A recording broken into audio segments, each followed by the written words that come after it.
Po, çfarë është?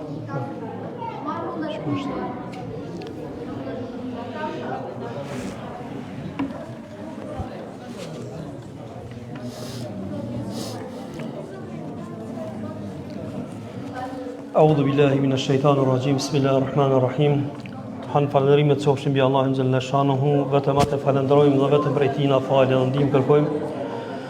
I dërgojmë selamet e shumta të panurta Muhammed Mustafa alayhi salatu wasalam, i familjes e tij, mbi shokët e tij dhe mbi të gjithë ata të cilët e përcjellin rrugën e tij deri në ditën e gjykimit. Të nderuar hoxhallar, të nderuar vëllezër, të nderuara motra, të nderuar teleshikues të Islam.de, ju përshëndes me përshëndetjen Selamu alaikum wa rahmatullahi wa barakatuh. Dhe ju dëshiroj mirëseardhjen në qendrën islame shqiptare këtu në Kallësru. Kthehen edhe falenderoj Allahun azza wa jall nga thellësia e zemrës për nimetet shumë të cilat na ka dhënë Allahu azza wa jall, që padyshim se nimeti më i madh Muhammed Rasulullah në njërin anë të kanarit dhe tokën me gjithë çka ka në të, në anën tjetër fjala la ilaha illallah peshon më shumë. Subhanallah, Allah këtë fjalë kaq të madhe e ka mbjellë zemrën tonë. Për këtë falenderojmë Allahun azza wa jall nga thellësia e zemrës. Gjithashtu falenderojmë Allahun azza wa jall që na voni të moshme me fal namazin e Yacis, duke lutur Allahun azza wa jall që të na pranoj namazin e Yacis, duat, lutje dhe çdo vepër të hajrit që ne kemi punuar. Kam nderin dhe kënaqësinë të ju paraqes hoxhallar të nderuar nga Kosova, Sedat profesor doktor Sedat Islamin, kryetari i Këshillit të Bashkisë Islame në Vushtre dhe hoxh doktorin e nderuar Bahri Curi. Gjithashtu kemi nderin ta kemi hoxhën e nderuar hoxhën Rejhan Islami. Hoxhën Gazmen më ka nevojë me jau paraqit dhe është interesant se çdo tribun që e kemi është e pamundshme të kemi një tribun e mos të kemi mysafir trastit. Mysafir trastit për neve, po jo për Allahin, sepse Allah azza wa jalla e bën nasib që çdo herë, çdo tribun që të kemi mysafir o nga Kosova, o nga Shqipëria, o nga Maqedonia e Veriut, e sot e kemi nderin të kemi hoxhën e nderuar Mustaf Bajrami, Mustaf Ramadani. Allah e shpërbleft, Allah e nderoj gjithashtu me djalin e tij edhe ai hoxh, që për herë domthon kur kemi tribuna të tilla, kemi hoxhallar mashallah, për merr 10, e ka herë 20, e ka herë na bëhen edhe deri 30 hoxhallar shkojnë që vinë. Bereqet, elhamdulillah Allah azza wa jall. Bëjmë konkurrencë xhamatit. Ju bëjmë konkurrencë hoxh xhamatit, kush po bëhet më shumë hoxhallar a xhamatit. Po jo vallahi hoxha xhamatin e kemi të mrekullueshëm. Allah i nderoft, Allah e shpërbleft, duke mos dash të humb kohë. Unë do ja kaloj fjalën doktorit Sedat, inshallah, që të na jep ndonjë këshill, inshallah.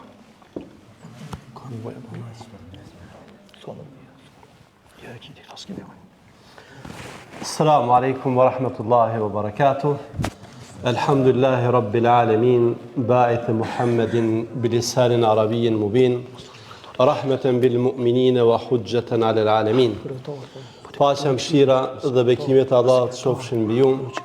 Falënderimet janë së gjithmonë për Allahun fuqiplot, ndërsa përshëndetjet janë për Zotrinë e njerëzimit dhe vulën e profetëve Muhammedin, familjen, shokët dhe të gjithë ata që e ndjekin rrugën e tij deri në amshim.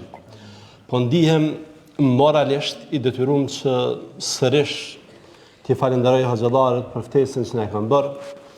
Ne t'ju them drejtën ashtu siç e biseduam edhe me hoxhën Bahrim, nuk e shohim veten si nevojshëm për të ardhur për të folur për ju këtu, për faktin se elhamdulillah keni hoxhallar të mjaftueshëm, të cilët kanë shpjeguar ndoshta këto që ne do t'i themi shumë herë, por ja që na kanë nderuar, Allahu i nderoft, dhe unë ndihem jashtëzakonisht i kënaqur që sonte këtë kohë të bekuar me lejen e Allahut do ta kalojmë bashkërisht me ju. Ajo që do ta diskutojmë, tema për cilën do të flasim, është një rëndësie të veçantë.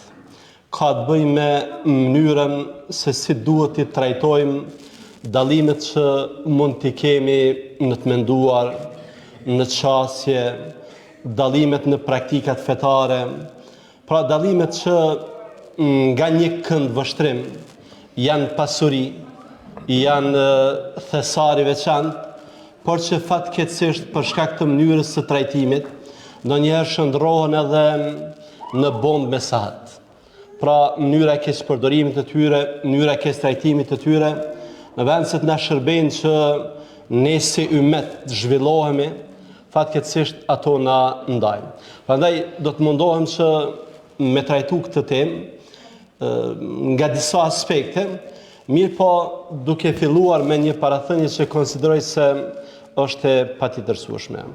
Siç e dini, Allahu i madhuar në Kur'an, kur flet për mënyrën se si ne jemi lidhur me njëri tjetrin, për vllazëllakun, për bashkimin, tregon se ky bashkim nuk është slogan, nuk është parull, nuk është moto qysh e kemi dëgjuar në lëvizje, parti e nisma të ndryshme.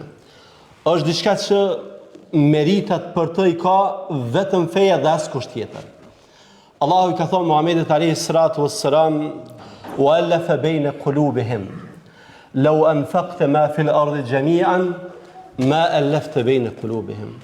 Është Allahu ai i cili i ka bërë bashk zemrat e besimtarëve. Sikur ti, Muhammed, ta kishe shpenzuar krejt pasurinë e botës, nuk kishe me arrit me i bo zemrat e tyre bashk. Pra, ai që neve na ka bo bashk, është Allahu te bareke ve teala. Ajo që neve na ka bo bashk, është feja.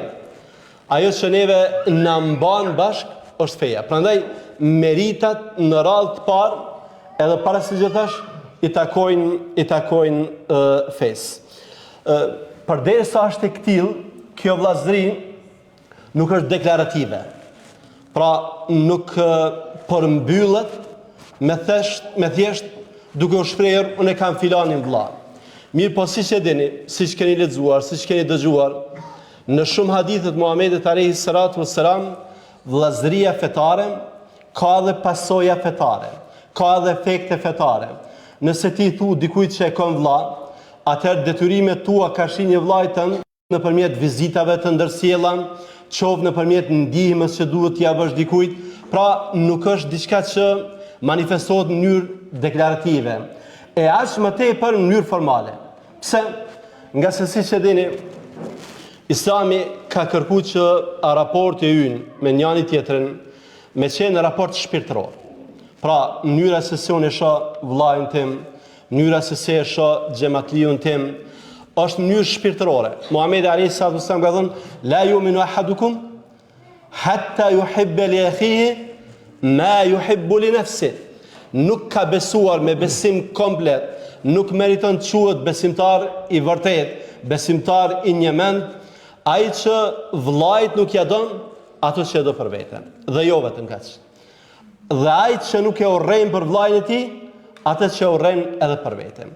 Ajo që po duhet të them nderuar vëllezër me këtë hyrje, është se vllazëria është parim. Vllazëria është parim. Pra, qenit bashk, qenit për krah njëri tjetrit, të ndihmuarit për ndihma për njëri tjetrin, janë parime në fe. Ndërsa të tjera janë përjashtime. Kështu që në radhë të parë, ne gjithmonë duhet ta kemi në hatër këtë parim, se ne jemi vëllezër. Dhe gjërat që na bashkojnë janë shumë më të mëdha se sa ato që mund të na ndajnë. Dhe gjërat që na mbajnë neve bashkë për herë, që është feja, janë më të forta se sa gjërat që mund të na ndajnë ndërmjet nesh. Prandaj do të mundohem sonte me lenin Allahu te bareke ve teala, përmend disa prej atyre do t'i shuja probleme që ndodhin mesin tonë, e që, si që tash, kanë një efekt të rrezikshëm. Shani, nëse vllazëria prodhon efekte edhe juridike, pra efekt juridik është kur unë duhet kujdesem, unë kam një detyrim edhe ligjor ka shi vllajtin. Përçarjet e mundshme ndërmjet nesh kanë efekte shkatruese. Muhamedi alayhi salatu wasallam ka treguar që në mesin tonë do të përhapen smundjet që kanë qenë para nesh, thymeteve para nesh. Është fjale për urrejtjen për smirën, për xhelozin, për inatin. Edhe ka thonë Muhamedi alayhi salatu wasallam, "Wa hiya al-haliqa." Kjo smundje nuk është smundje thjesht. Është rrojse. E ka quajt rrojse. La tahlik ar-ras. Nuk e ruan kokën, walakin tahlik ad-din. Ja urrun fen. Domthon prishja, përçarja, mos pajtimi e ka këtë efekt që ashtu siç brisku e ruan kokën, ajo e ruan fen. Prandaj nderuar vëllezër, kemi nevojë të jetë të madhe që këto dallime të cilat janë ndërmjet nesh, ti trajtojmë me kujdes, me maturi, me rregulla përkatëse, për shkak se ndoshta ndonjëherë edhe duke u thirrur në emër të fesë, siç ndodh fatkeqësisht në shumicën e rasteve, ne të përçahemi edhe të prishemi me njëri tjetrin. Unë do të mundohem që para se të përmend disa prej atyre shkaqeve që kanë qenë dietarët në mospajtime, në dallime, para se të përmend kriteret se si duhet të menaxhojmë këto dallime, para se të përmend pasojat se çfarë ndodh nëse ne përçahemi, do të mundohem të referohem Kur'anit, edhe Sunnetit, edhe praktikës së sahabeve, për të parë se si konceptohet, si perceptohet çështja e mospajtimit ndërmjet nesh. Ajo që kisha pas dëshirë nderuar vëllezër, me përmend fillimisht, është se në gjuhën fetare ne i përdorim disa shprehje për mospajtimin, khilaf, ikhtilaf. Ka mendime të ndryshme se cila është kjo me këtë kuptim, cila është me kuptimin tjetër. Disa prej gjuhëtarëve, Ebul Beqa el-Kefawi është njëri prej atyre dietarëve që e ka dhënë një shpjegim, unë e kam përzgjedh për faktin se përputhet me objektivat e ligjëratës që do ta prezantoj para jush. Ka thënë që khilafi nuk kupton që ne ti kemi edhe mjetet e ndryshme, por fatkeqësisht edhe qëllimet. Ndërsa ikhtilafi nuk kupton që e kemi mjetin e ndryshëm, mirë po qëllimin e kemi të përbashkët. Pra në ndan diçka gjatë rrugës, mirë po në cak na bashkon i njëjti qëllim, na bashkon e njëjta gjë. Prandaj nëse ne referohemi Kur'anit dhe Sunetit, ne do të gjejmë shpjegime interesante ata.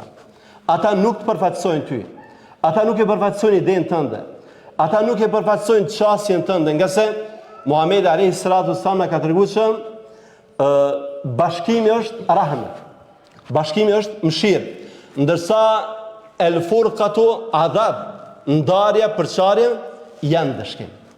Po kështu në Kur'an Allahu te bareke ve teala na ka treguar diçka që do ta përmendim gjatë parimeve, gjatë kritereve, e që ka një rëndësi teje të madhe. Ka thënë Allah: "Walau sha'a rabbuk laja'ala an-nasa ummatan wahida."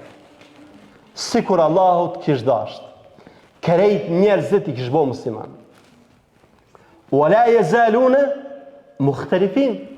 Mirë po ata kanë me vazhdu që me dalu njani prej tjetër. Sikur Allahu të kishte dashur, krejt ne ishim kon një zëri, një mendimit, një goje, s'kishim dalu. Krejt ishim kon besimtar, ishim kon musliman.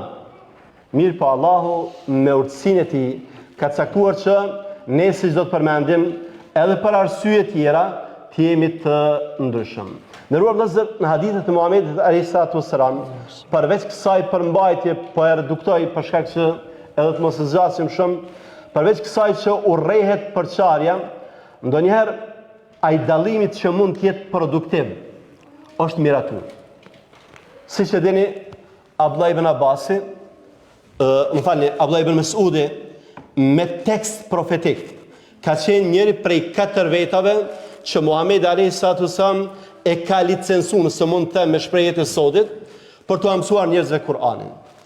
Edhe ka shkuar një ditë e ka ndëgjuar dikon duke lexuar një ajet, jo në formën që ai ka lexuar, që ka mësuar. Edhe ka thonë, unë këtë ajet e di ndryshe. Edhe ka shku prej aty tek Muhamedi alayhi salatu wassalam. Edhe ka thonë ja Rasulullah, unë e kam dëgju këtë njeri duke lexuar këtë ajet në këtë formë. Muhamedi alayhi salatu wassalam ka thonë kilakuma muhsin. Të dy të keni qëllu. Pra ka mundësi që unë edhe hoxha me i pas dy mendime të ndryshme dhe të dy të mjetë qëllu. Pra nuk do me thonë çdo herë që kur ne dallojmë, edhe njani me kanë në rrugën e qëlluar, e tjetri me kanë në rrugën e gabuar. Për arsye se do të shpjegojmë që ndonjëherë dallimet nuk janë dallime kundërshtimi, por janë dallime shumë llojshmërie. Pra, ndodh që unë kam një mendim për shkak të hapësirës që ka për një çështje të caktuar. Dhe jo se unë me mendimin tim dalloj prej mendimit të hoxhës ose të atij ose të tjetrit.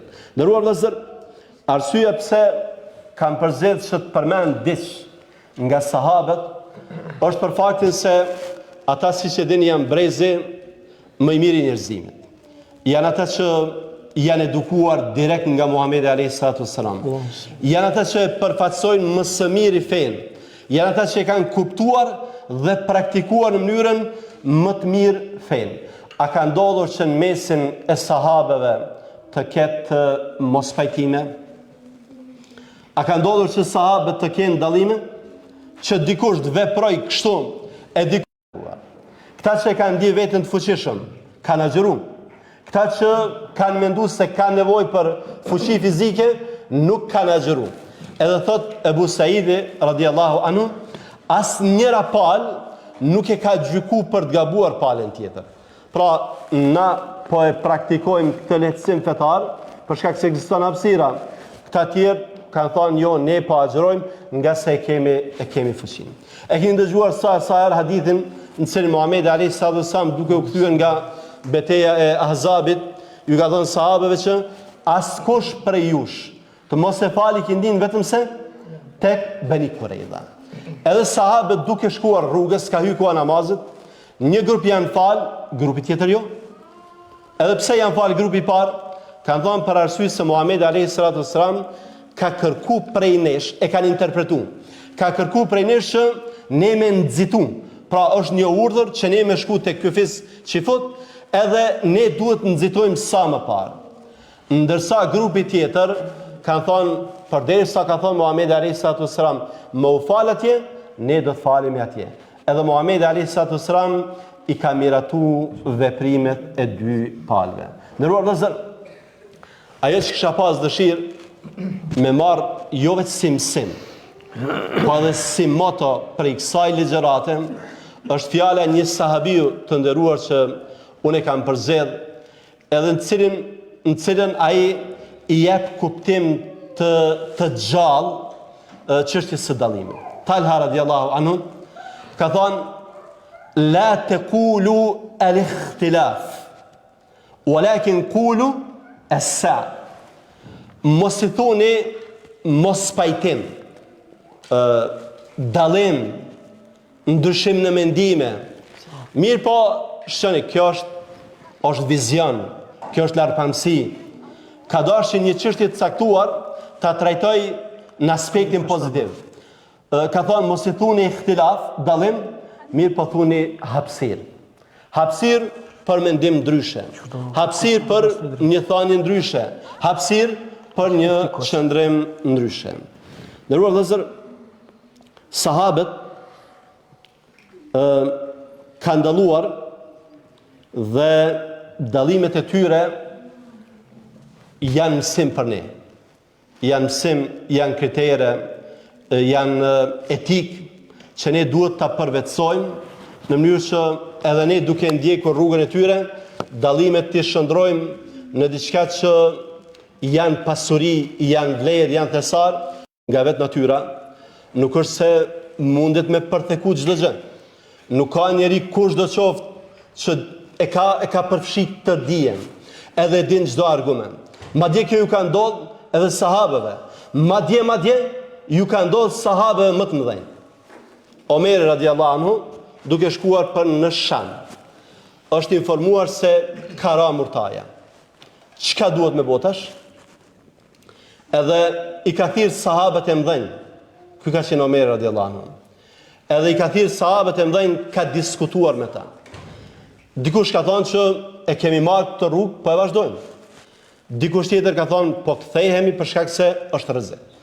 Kanë vazhduar me diskutu derisa ka ardhur Abdulrahman ibn Aufi radhiyallahu anhu, i cili ka thonë e kanë dëgjuar Muhamedit alayhi salatu wasallam duke thonë, në qoftë se jeni duke shkuar për në një vend në cilin ka ra murtaja, mos hyni të.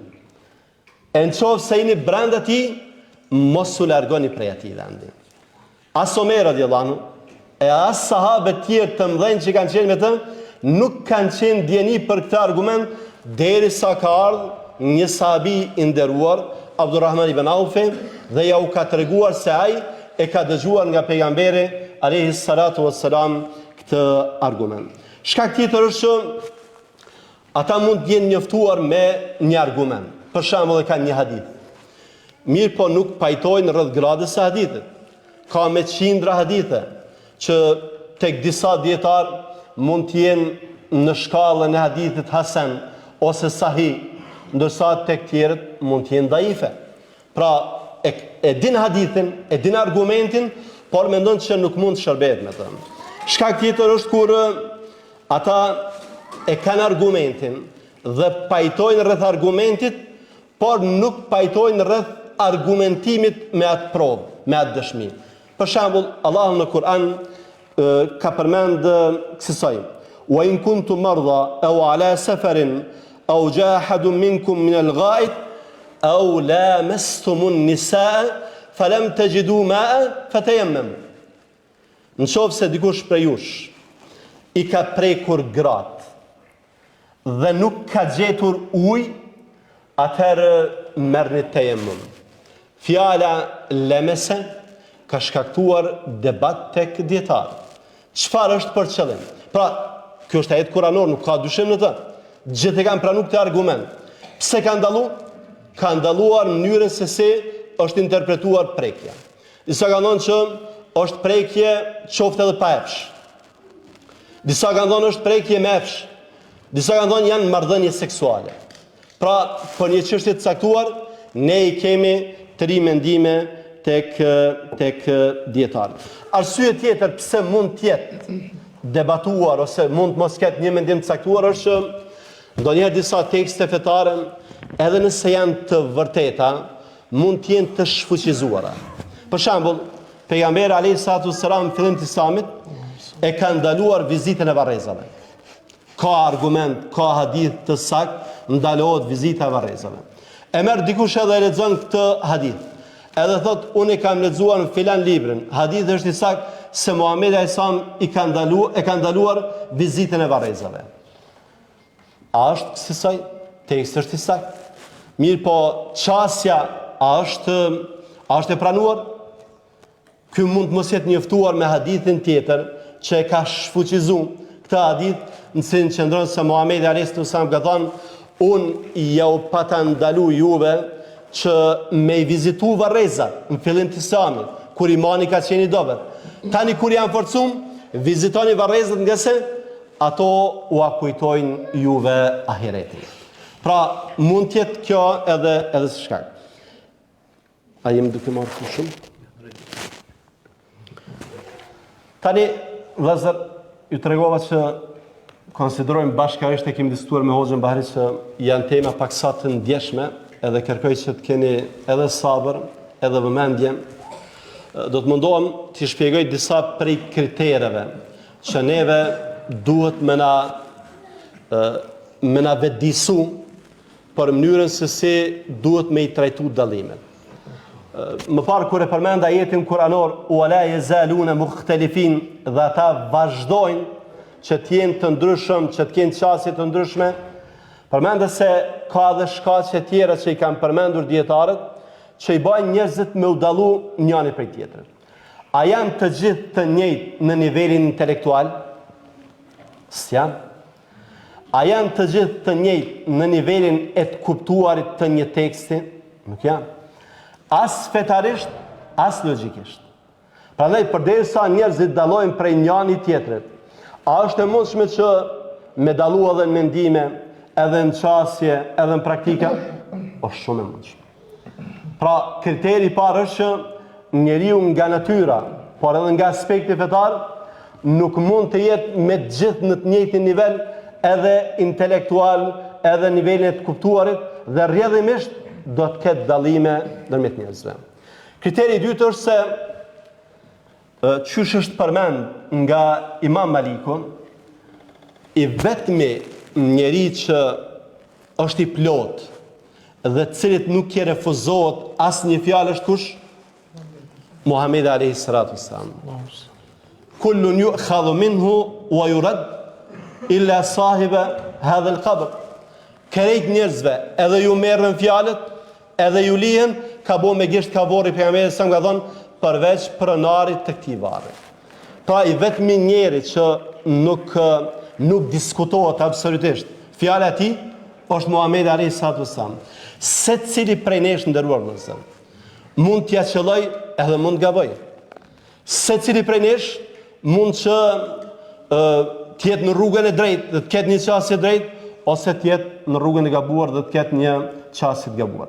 Ajo që është e rëndësishme të ky parim, dhe do doja që veç ta keni parasysh se si thani është e përhapur nga Imam Maliku, por ndryshe para tij në mënyrë tekstuale e ka thënë Ibn Abbas radhiyallahu anhu, e ka thënë Mujahidi, pra kanë thënë edhe sahabe edhe dietar të tjerë, që në kupton se ky parim është i rrënzuar në ummet. Ajo që ka rëndësi ku ne e themi këtë, pra se i vetmi që nuk i refuzohet fjala është Muhamedi alayhi salatu wassalam. Ajo që ka rëndësi është se ne nuk kemi fanatizëm për njerëz, por kemi fanatizëm për argument. Une nuk do të mbaj anën e hoxhës, veç pse është i vështirë. Mirë, po do të mbaj anën e argumentit. Unë nuk do të vuj prej fanatizmit, ekstremizmit, për shkak të një përkatësie të përbashkët me dikon, ose për shkak të një interesi. Mirë, po unë do të jem ai që do të ndjeku argumentin.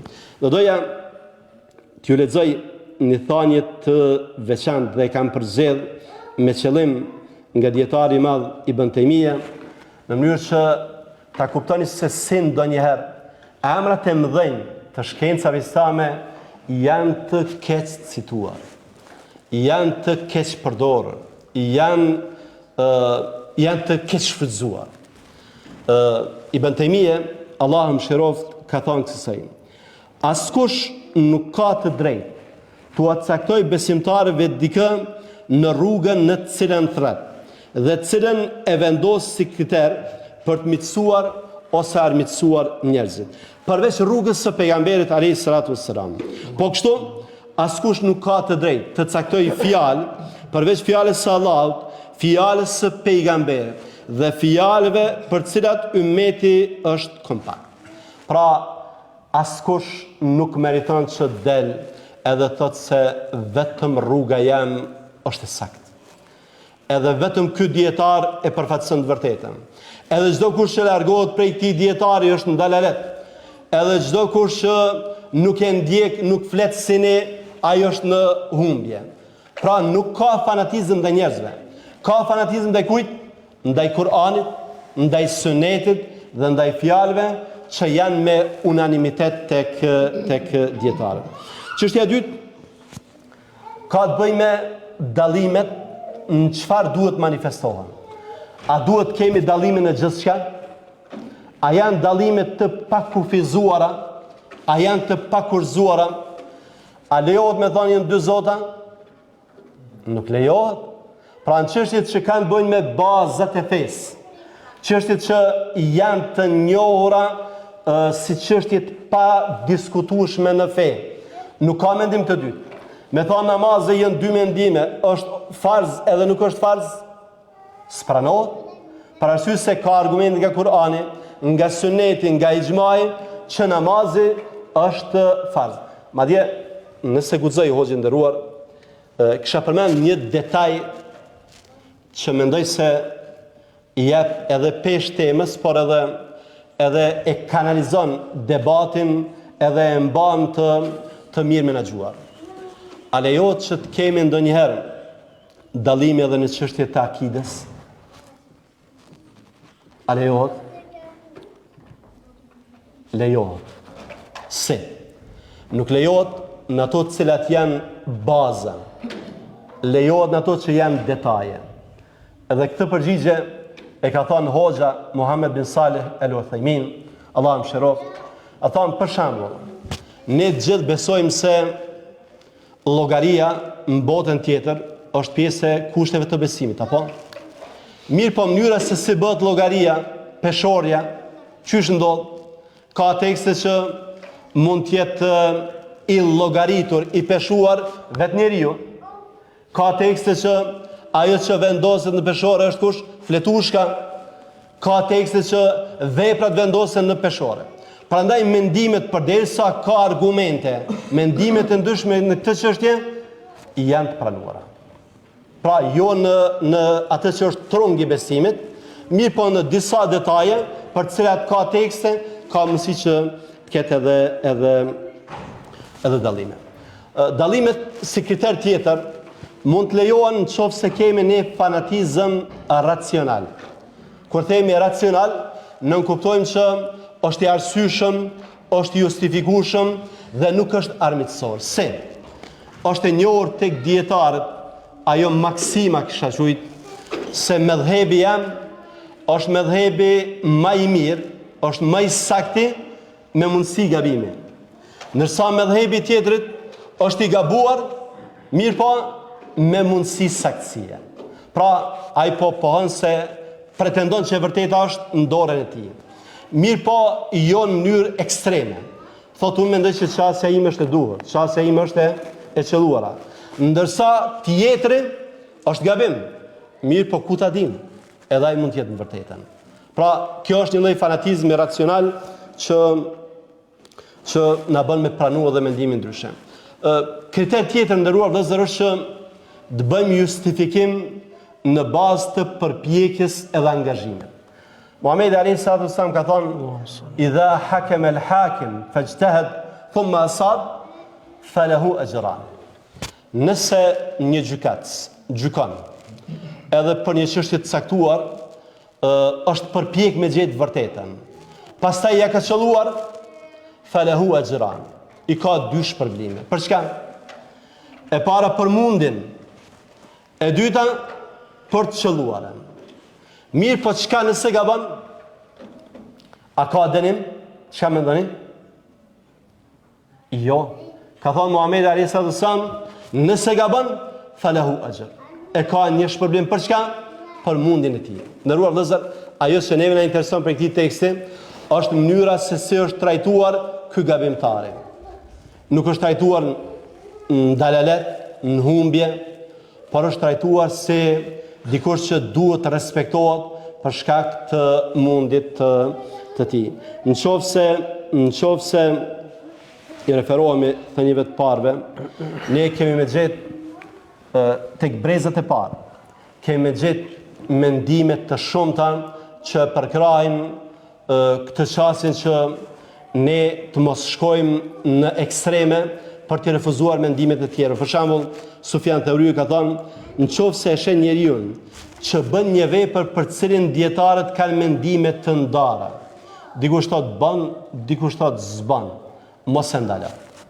Pra përderisa ka një mendim që është i mbështetur në argument, atëherë mos e ndalon. Tjetër çështje, ndëruar vëllezër, si kriter ka të bëjë që nëse dallojmë, nëse nuk pajtojmë, a duhet që të kalojmë në armiqësi? A duhet që të kemi çështje të gabuar ndaj njëri tjetrit? Nuk lejohet, për arsye se Ibn Taymija dhe shumë dietar të tjerë kanë përmendur, më saktë Ibn Taymija ka folur për disa që i ka vlerësuar fillimisht si bidatxhin. E pastaj ka thonë, mirë po krahas kësaj, këta njerëz që ne i përmendëm kanë të mirat të shumta që ummeti ka përfituar prej tyre. Pra, nëse kanë merita, nuk duhet tua humbasin. Do të kaloj shumë shpejt në çështjen e etikës së dallimeve, për shkak se mendoj që ndoshta është zgjat, mirë po tema është kësaj natyre. Ndëruar vëllezër, si të dallojmë njëri me tjetrin pa kaluar në armiqësi. E para, duke respektuar mendimin e tjetrit, duke e respektuar mendimin tjetrit. Do t'i përmend diçka që mendoj mund ka befasu për të mirë. Mendoj që është në dobi të gjithëve. Një ditë Omer radiallahu anhu e ka takuar një njeri, i cili ka thonë isha tek Aliu dhe Zejdi. Edhe ata për këtë çështje u më thanë kështu dhe kështu. Tha Omeri, sikur të më kishe pyet mu, unë kisha thënë kështu edhe kështu. Tha, atëherë po të pyes ty, ti je halife. Tha Omer radiallahu anhu, dhe kjo është poenta. Tha jo. Sikur unë kisha një përgjigje për këtë çështje që i referohet Kur'anit ose Sunetit, ta kisha thënë pse? Kur'ani dhe Suneti janë para mendimit të Aliut dhe para mendimit të Zeidit. Por përderisa unë kam një mendim timin, edhe ka thonë war-ra'yu mushtarak. Mendimi është e drejtë e përbashkët. Unë kam drejt me mendu, hoxha ka drejt me mendu, tjetri ka drejt me mendu. Prandaj përderisa është kështu, nuk kemi të drejtë që ne ti demonizojmë të tjerë, ti shpallim për bidatxhi ose për të humbur. Nuk duhet që ti sulmojmë të tjerët, nuk duhet që të keqen ta kthejmë me të keqen, dhe duhet ta ruajmë respektin që kemi ndërmjet nesh. Ibn Kaimi ka përmendur në librin I'lam al-Muwaqqi'in, Omeri radiallahu anhu dhe Ibn Mesudi radiallahu anhu kanë afërsisht 100 mesela që nuk pajtojnë njëri me tjetrin. A keni lexuar dikun që Omeri ka folë keq për Ibn Mesudin? Ose që Ibn Mesudi ka folë keq për Omerin? Askund. Prandaj ne duhet ta ndjekim këtë etik, këtë kulturë, dhe duhet veprojmë siç ka thënë Ibn Mesudi, nëse ju vjen e vërteta, pranojeni prej kujdo që vjen ajo.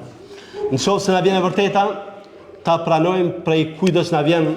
Unë me kaq po e përmbyll, ka shumë detaje tjera, mirë po për shkak të kohës, Zoti ju shpërblet. Elusi Allahun që të keni përfituar, e për zgjatje eventuale kërkoj halallëk, më bëni halal.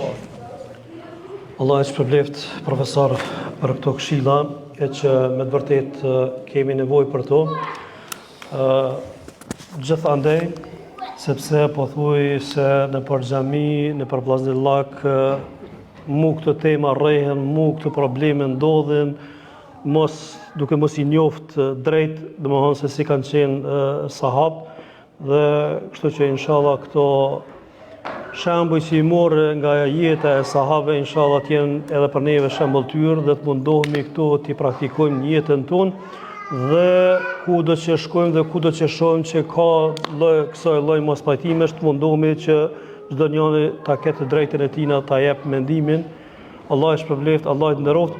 Unë kisha lutur që të jetë nalt fëmijët të jenë pak më qetë inshallah taala. Unë uroj pak fëmijë atje, ulni nga vetë inshallah pak, bëni sabër. Një sqarim, ndoshta dikush kishte më pyetur pse sot nuk e kemi radio televizionin pendimi këtu, sepse jemi mësuar për herë ta kemi këtu në xhamin tonë. Mirë po, radio televizioni pendimi ka një emision tjetër live, i cilët gjenden me sa e diunë në Zvicër, për atë arsye nuk janë ata këto. Mirë po nuk kemi mbet fare keq, e kemi Islam DE-n, cilët po na përcjellin, dhe faqen zyrtare të qendrës islame shqiptare këtu në Karlsruhe. Unë po ndihem sot shumë rahat dhe shumë mirë, sepse jam mes dy doktorave, mes Llapit dhe Vushtrës. Baba im ka linë në Llap, në Llapashtic, po ndihem shumë mirë me Hoxhën Bahre. Nanën tjetër kam lindur në fshatin Stanovs, komunën e Vushtrës. A je me mua me këta? Mes të dyve, mes të dy xhallarëve, kështu që elhamdulillah Allah e ka të kthejnë, me dhonë dja selam mirë, me dhonë njëra selam mirë. Allah ju rujt, Allah e shpërblet, me të vërtetën kemi kalu një javë të këndshme, me hoxhallarët ku kemi pas rastin, kemi pas nderin, që edhe neve t'ju tregojmë hoxhallarëve se si është jeta në Evropë, se si jetohet me xhamin, për xhamin, rreth xhamit, dhe besoj që këto dy ditë kam pas çka me pa dhe kanë çka me tregu kur shkojnë atje në përvendlindjet tona. Duke mos dashur me humb kohë, ja kalojmë fjalën doktorit Bahre, që edhe kë inshallah të na shëroj zemrat me këshillat e tij. Bismillahirrahmanirrahim. Alhamdulillah wassalatu wassalamu ala rasulillah. Amma ba'd. Falenderojmë Zotin e Madh, dërgojmë salavate, përshëndetje bi Muhammedin alayhi salatu wassalam, bi familjen e tij, bi shokët e tij dhe mbi gjithë umetin kudo që janë, anë kanë rrugën të kësot të cilët e besojnë Zotin e Madh me bindje, dashuri e sinqeritet, ashtu do të pali kundër, pali hatër deri në ditën e Kiametit apo derisa ta dorëzojnë emanetin e dalin prej kësaj bote. Fillimisht, edhe pse e tha dhe Hoxha Sadat, po pendjeni përgjegjësia dhe personale edhe një obligim moral, edhe unë gjithashtu që të falenderojmë mas pari kryetarin Muhammedin me gjithë hoxhallarët tjerë, e bashkë me juaj xhamatën nderuar, që na keni nderuar me ftesën e juaj, ashtu siç e tha edhe Hoxha Sadat, nuk është që keni nevojë shumë përderisa keni hoxhallar, elhamdulillah të shkëlqyeshëm, të mrekullueshëm që punojnë edhe shtjellojnë tema të ndryshme, por është një nderë dhe respekt i veçantë që ne ndihemi të privilegjuar që sonë të jemi këtu. Allah ju shpërblet, ju shtohet bereqetin edhe gjithë mirat me gjithë familjet juaja kudo që jeni. Amin, inshallah. Por unë shëshëtar dhe kryetari për këto ditë sa qëndruam këtu edhe këto vizita që i bëm, me të vërtet unë dam të kënaqur edhe me organizimin e juaj, jo vetëm të kësaj nate sonte edhe të natës së mbrëmshme apo edhe takime tjera që bëjnë edhe me vllazni tjerë, hoxhallar tjerë, por përgjithësi organizimin e juaj që për mendimin tim janë shumë të rëndësishme për dy aspekte që e kemi cekë edhe dje, po e them edhe sot, në aspektin e parë që ju si shqiptar, edhe si besimtar musliman, të organizoheni brenda vetvetes, të harruani domon identitetin e juaj kombëtar, shqiptar, po edhe domon mbrojtja, kultivimi, mbrojtja edhe vazhdimi i identitetit kombëtar shqiptar, edhe këto troje ku jetoni sot, edhe pse jeni jashtë vendbindjes, edhe dyta në aspektin tjetër se ju jetoni këtu, po ka dhe musliman tjerë. E bashkë me ata musliman tjerë, ju jeni si përfaqësues dhe prezantues të islamit të troje. Këtë shoqëni. E besa ku nuk ka tjerë, ka njëherë ju jetni të vetme, që jeni të vetme që e prezantani islamin tek popujt tjerë, jo musliman, sidomos këtë shoqëri ku jetoni ju. Kjo e tregon edhe diçka tjetër. Për organizimin e mirë që ne si shqiptar kur dojna, dina dhe mujna me bë. Pra me të regu një nivel të lartë kulturës, të organizimit edhe të integrimit të gjitha këto. Pra dhe ju përzojmë për gjitha këto, e sidomos hoxhallarët që kanë bërë një punë të shmueshme, të pashembull, derisa u bë gjithë ky organizim edhe arritje në ky sukses kaq i madh, alhamdulillah. E lu Zotin që të vazhdoni kështu edhe të keni sukses gjithmonë. Sonte ne jemi thirrur për të folur një temë, sikurse tema e Hoxhës Sadat, sikurse tema që për cilën jemi thirrur janë të një rëndësie të veçantë që ndoshta është e pamundur këtë mi rrumbullaksu edhe mi trajtu që duhet, mi adhon haku, për me gjithat ne do të mundohemi të i trajtojmë ato asa kemi mundësi për ta pas një pasqyrë në atë që kemi nevojë. Bile shumë e rëndësishme kjo, edhe për me kjo tema jonë është një rëndësie të veçantë se po jetojnë. Njeriu nuk është qenie individuale që jeton vetëm, por është qenie shoqërore, qenie sociale, jeton shoqëri. Atëherë, cila është shoqëria e shëndosh, cila janë tiparet e një shoqërie të suksesshme, që na me jetu po me jetu suksesshëm, me jetu të organizuar, me jetu ashtu që duhet, prandaj kuadër saj ne jemi thirrur të flasim për temën toleranca ndërvëllazërore, themel i një komuniteti të suksesshëm.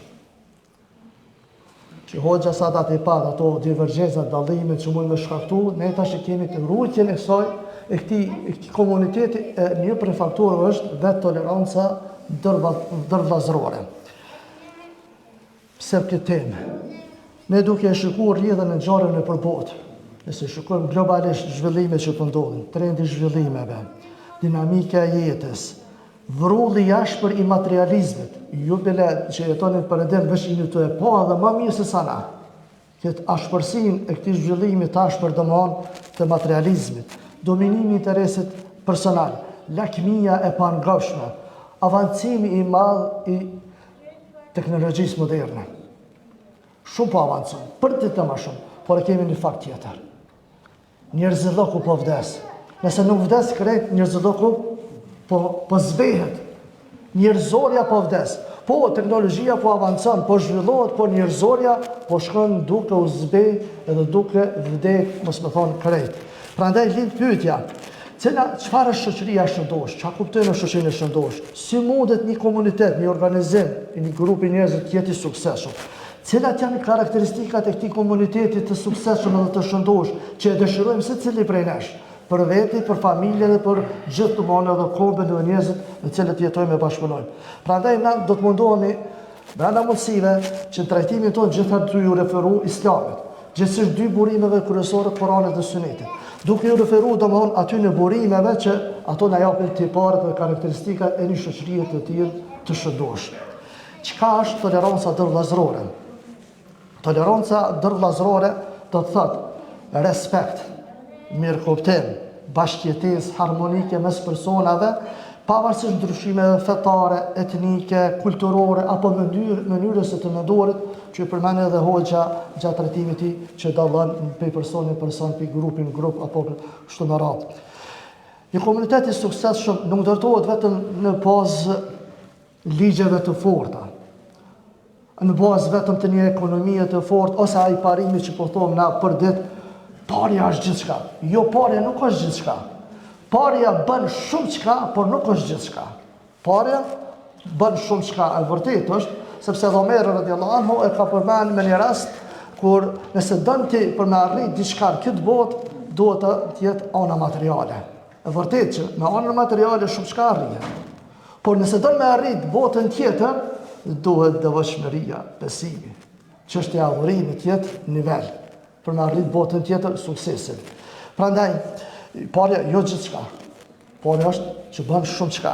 Prandaj, toleranca ndërvëllazërore është një gur themel i një shoqërie të suksesshme. Pasi në atë shoqëri promovohet stabiliteti, kur ka tolerancë mes njerëzve, bashkëpunim, duke ruajtur dashurinë, duke i zvogëluar konfliktet, tensionet, ato dallimet me mendim, kur kanë mirë kuptim mes vete. Prandaj kjo kontribon shumë në zhvillimin e qëndrueshëm dhe të fortë të shoqërisë, duke i kaluar domthonë edhe ato dallime që i kanë edhe gjithherë domthonë këto sipas Kuranit dhe Sunetit. Rëndësia e tolerancës bën e halal pak nëse marrë pak disa shkaqe, disa fika, por mund të kalojmë sa më shpejt. Toleranca është shumë e rëndësishme për arsye se ne e forcon unitetin edhe besimin. Në një komunitet, në një shoqëri ku bizotron toleranca, njerëzit ndihen të respektueshëm, ndihen të pranuar, ndihen të mirëpritur. Por kur ka tolerancë, domthonë ndjenjë kjo e bashkon ato vlera të përbashkëta. Jo gjithë mu pajtuar gjithçka, por bashkohemi në vlerat që i kemi të përbashkëta. Nuk do më thonë 100%, por shumicën ato na bashkohemi në vlerat e përbashkëta, bashkohemi në ndihmë njëri tjetrin, bashkohemi në bashkëpunime mes vetë, bashkohemi kryesisht në dashuri vëllazërore që duhet ta kemi. Prandaj kjo bën një shoqëri të qëndrueshme dhe të bashkuar. Në 2, promovon paqen dhe mirëkuptimin. Kur njerëzit tregojnë pavarësisht aty në dallimeve që mund të pas për arsye ndryshme, por kur tregojnë durim, tregojnë mirëkuptim ndaj njëri tjetrit, largohen konfliktet, shmangen tensionet, në vend të hakmarrjes, në vend të urrëties, nxen vend dialogu, nxen vend zgjidhja pasore, zo mosmarrëveshje. Në 3, nxit zhvillimin shoqëror dhe ekonomik. Një komunitet tolerant, një shoqëri tolerante është më e hapur ndaj ideve të reja.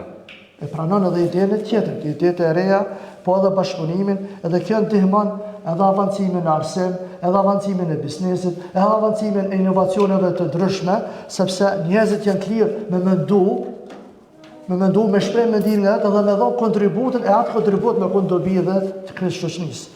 Në 4, e forcon identitetin njerëzor edhe shpirtëror. Toleranca ndërvëllazërore është shprehje e dashurisë që duhet ta kemi për tjetrin. Është një virtyt që e rrit ndjenjen e përgjegjësisë edhe ndjenjen e solidaritetit mes vetë. Ajo bën që çdo person të jetë i ndërgjegjshëm për vlerën që ka tjetri. Edhe tjetri ka vlerë, e jo vetëm ne. Në 5, shembja para gjykimeve dhe ndërtimi i respektit reciprok.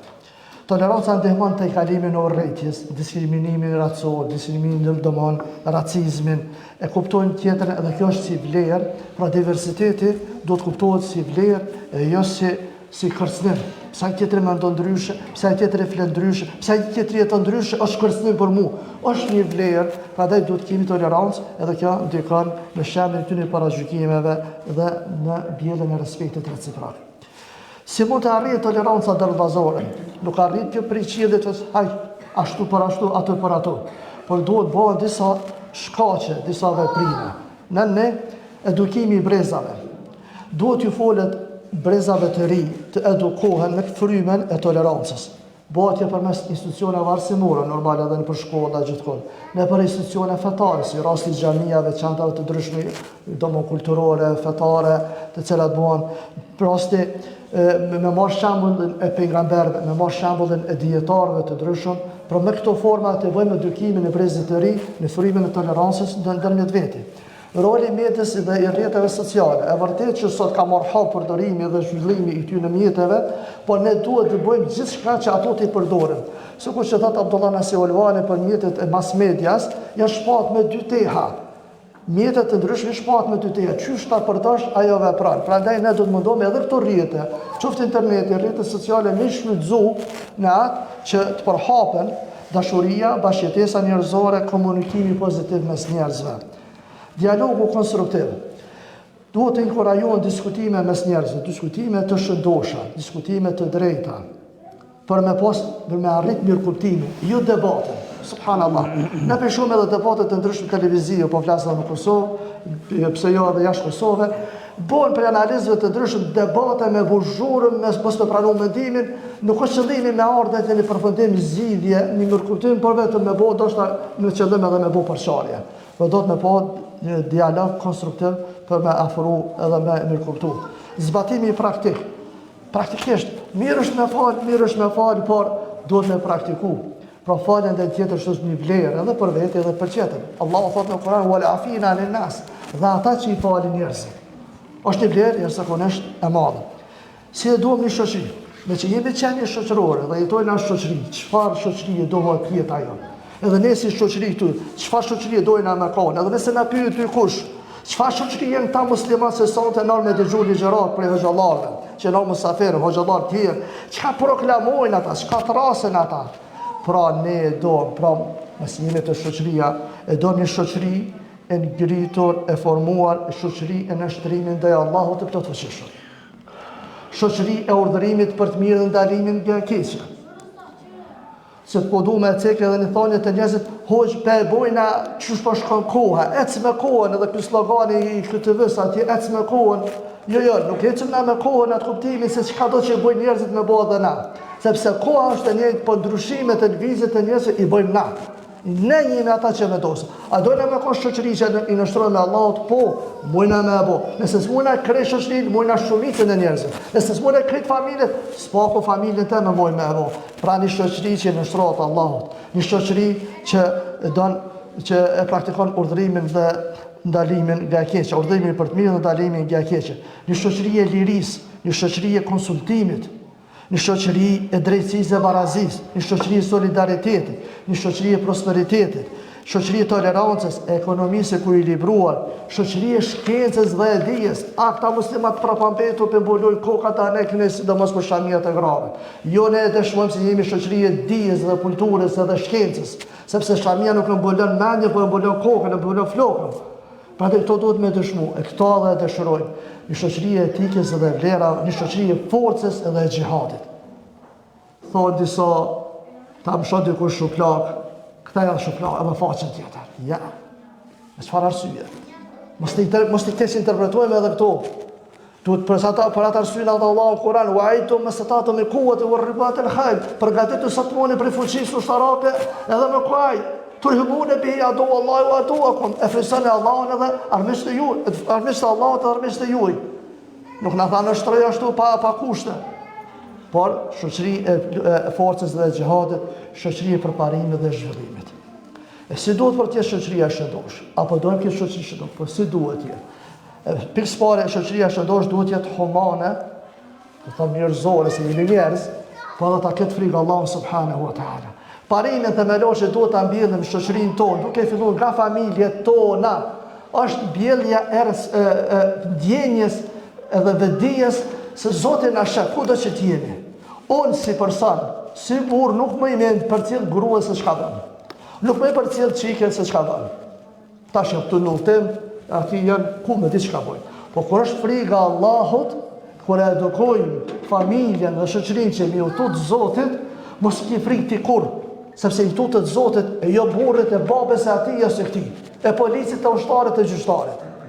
Prandaj kemi parimin e hadithit pejgamberit alayhis salam thotë: "Anta abud Allah ka anaka tarahu fa in lam tarahu fa innahu yarak." Ta adhorosh Zotin e madh sikur që je tu apo Allahun. Edhe nëse ti nuk e shah atë ty ç'e. Këtë pare me mbjet, mos ke frikë më. Nash në rësirën e thejtë, të domon, nash në publik, je i njëti sepse je para Allahut. Nuk i ke parasysh se çka thonë njerëzit. E kemi rastin në kohën e Omerit radhiyallahu anhu, nanë dhe bi, duke mirë kashtë të tyre dhe bo përgatit qumshin për treg, nana i thot bijes, shtoj edhe do ujë, ti bëjmë do litra më shumë. E bija i thot oj nopë, me bo me marrë vesh Omeri, a di çka na bën bre Omeri? Omeri ka qenë strikt, i ashpët, i rrep të sene. Ha bresa nanës, i thot nana vetë, ajo në zyra që ty bën ka vajte me në këshy mua dhe ty. E shë që s'po vez me nanën në kjo farë, thot oj nanë, nëse nuk në shë Omeri, në shë Zoti Omeri. Pra friga Allahut, do më anë se a i në shë, që ka i thumë Zotit. Ha dhe le Omeri, po pështojnë apo jo Omeri, po vi Zotit së pështojnë. Pra dhe kjo është parimi që shoqëria duhet të ketë gjithmonë dhe dijen se Zoti i përcjell. E dyta, digniteti individual dhe mbrojtja të drejtave. Islami neve na mëson se shoqëria duhet jetë e tillë ku çdo individ të mund respektohet digniteti i tij. Brohen drejtat e tij, brohet gjaku, pasuria, nderi i tij. Mos mundi diskriminuar me shkelur, mos e pas vrasje, mos e pas shpifje, mos e pas tallje, mos e pas ofendime, mos e pas shkelje të drejtave. Kjo është ajo shoqëria që e dëshirojmë që duhet edhe se duhet të jenë. Diskriminimi racor. Islami nuk e lejon dallimin në baza racore, në baza gjuhësore, në baza domethënë ngjyrës së njerëzve ashtu me radhë. Por parimi vetëm është inna akramakum indallahi atqakum. Më i ndershëm, më i nderuari, më i respektuar te Allahu është ai që është i frisohet Zotit më shumë, që është më i devotshëm. Ky është parimi. Jo në bazë pasunie, klas, aristokracie, kudi i sa. Jo, parimi vetëm është kush është më i devotshëm. Pasale ka fokara, ishnosha, ismuta, a kryetara, njëri, do më qytetari thjesht, kush është më i devotshëm, është më ngritur te Allahu. Bashkëpunimi ndërsjellë. Krejt antarët e një shoqërie, e një komuniteti duhen të jenë të barabartë, bashkëpunojnë, bashkëveprojnë, ta ndihmojnë njëri tjetrin edhe të kenë respekt dhe mirëkuptim. Këto na thot Allahu në Kur'an: "Wa ta'awanu 'alal birri wat taqwa wa la ta'awanu 'alal ithmi wal 'udwan." Bashkëpunoni, ndihmoni mes vete në çka? Në të mira edhe në të mbara. E mos bashkëpunoni domthon me armiqësi, në mëkate, në gjuna, sot bëhen bashkëpunime të ndryshme. Edhe me vjedh është bashkëpunim. Hajnat, një grupi hajnave, qofshin qeveri ose jashtë qeverie, pa bashkëpunuar njëri me tjetrin nuk mund edhe me vjedh. Ai bashkëpunim është i ndaluar. Nëse do në një shoqëri të shëndosh, duhet të jetë bashkëpunuese, mbështetëse edhe përkrahase. Karakteristikat themelore të kësaj tolerance dhe vllazore për i përmendëm disa prej bazë argumenteve, disa pika. Vllazëria është bazë hyjnore e nuk është zgjidhje njerëzore. Islami nuk e sheh vllazërinë sikur një opsion ligjor, por është obligim hyjnor. Vllazëria është obligim hyjnor. Prandaj thot Allahu në Kur'an: "Innamal mu'minuna ikhwatun fa aslihu bayna akhawaykum wattaqullaha la'allakum turhamun." Me të vërtetë thot besimtarët janë vëllezër. Dhe përmirësoni vëllezërit e juaj nëse kanë ndonjë konflikt ose mos pajtim ose një mosmarrëveshje, përmirësoni ata, pajtoni mes vete dhe keni frikë Allahun që të mëshiroheni. Zoti na bëni kusht mëshirën e tij në rrugën e vllazërisë. Nëse dojna me pas mëshirën e Allahut të ta kemi parasysh vllazërinë dhe rrugën e vllazërisë. Kuptimi i tolerancës do vllazërore. Tolerancë nuk do të thonë me hir prej parimit, tash bënë tolerant e tash tërhequr nga parimet. Jo, tolerancë do të thonë nëse gabon vllau, me duru gabimin e vllaut. Do them sheh, edhe nëse ti prishin fen, ne do të më duru vllaun. Se një majimin e vllaut tonë që të kemë. Pra ta dorosh gabimin e vllaut. ta falësh edhe kur ki mundësi mu hakmarë, ta rush unitetin me rujt të mon edhe kur mendimet janë ndryshe. Si kur përmeni Hoxha Sadat gjatë i gjerimit, kur ka mendime, përcetimet, argumente, me rujt unitetin, me gjithë ato dallime që mund të kemi me zveti. Pejgamberi sallallahu alaihi wasallam thot në hadith, la tahasadu, wa la tabaghadu, wa la tadabaru, wa kunu ibadallahi ikhwana. Mos bani zili me zveti, mos urreni me zveti, mos ja ktheni shpinën njëri tjetër, por bëhuni robër të Allahut vëllezër. A mundesh me rob të Allahut pa fol me vllahun tënd? Si ta mas vllahun që kit babës atë nos, 3 ditë me kalu pa fol me ta, kjo ti nuk konsiderosh rob të Allahut. Prandaj bëhuni robër të Allahut vëllezër. Prandaj toleranca është forcë, nuk është dobësi. Se dikush mendon se nëse shon pen, bëhesh tolerant, po tregohesh i lig, po tregohesh i tot. Jo, por Islami na mëson se toleranca është forcë morale, forcë shpirtërore. Prandaj thot Allahu azza wa jalla në Kur'an, "Wala tastawi al-hasanatu wala sayyi'a." Wala sayyi'a, idfa billati hiya ahsan. E mira dhe keqja nuk janë barabarta. Prandaj shtyje, largoje atë keqet me ato që është më e mirë. Domthon, gjithmonë me këtë parim ndërtojna edhe zemra, jo vetëm marrëdhënie ndërmjet njerëzve, raporte, por edhe zemrat mes njerëzve.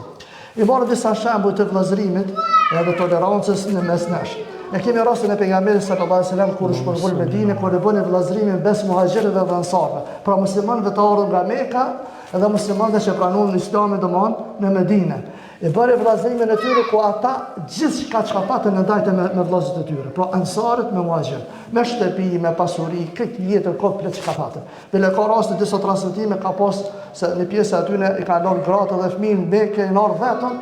E dikush edhe në Medinë ka raste që kur i ka pas edhe 2 gra, e ka lëshuar njërin e ka bërë tallak, më ia dhon mundësinë që më martuaj me smeti pa martuar.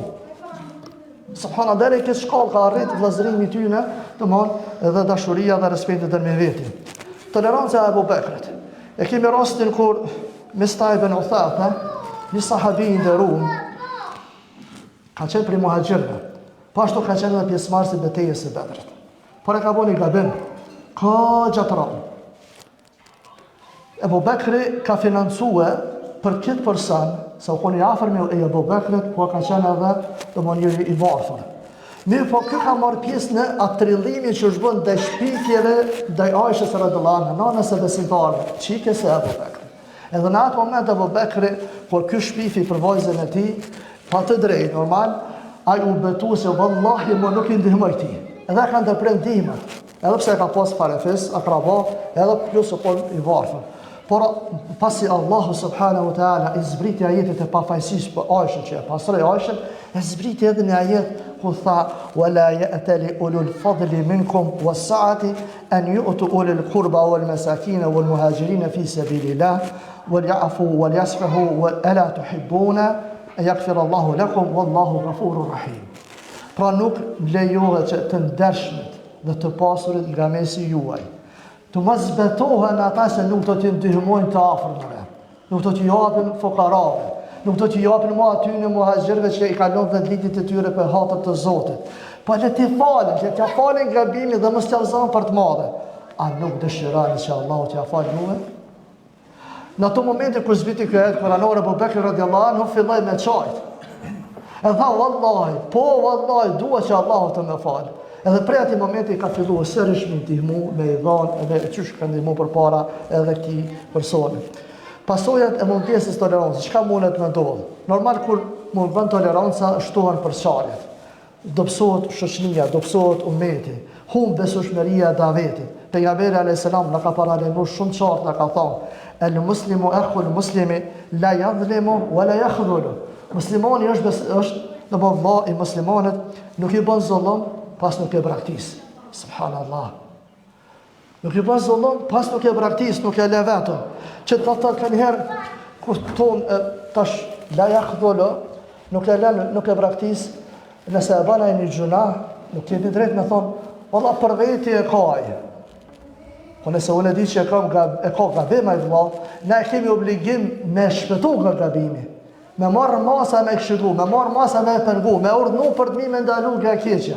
Sepse kemi vëllait tonin. Nëse ai ka bënë të keqe, e urren veprën e keqe të tij, po nuk e urren si individ ose si person. Prandaj pejgamberi sa të vetë që keni kujdes, mos e braktisni, por merruni me ta. Si ta ndërtojmë tolerancën sot? Normal me sinqeritet të zemrës, me dialog, me këshill të mirë, me falje për hatër të Zotit, me vendosjen e interesit përgjithshëm, interesit të shambut të umetit, para interesit personal, para egos, para lakmison personale. Prandaj jo vetëm na gjithmonë bojna projekte, organizime ndryshme, bojna angazhime, tema, tribuna, edhe nuk bëhet gjithmonë vetëm me këto, por do të bëhet edhe me zemër. Do të bëhet edhe me afrim. Do të më bëhet edhe me bashkim. Ky projekt i organizimit në tribuna janë shumë bereqetshme, janë shumë të mira, por nuk kanë efekt nëse ne nuk i zbatojmë tash praktik. Me afru zemrat tona, me afru bashkëpunimin, atër kjo mbetë kurgju, betën letër, kaq fjalë edhe kurgju, e merr era.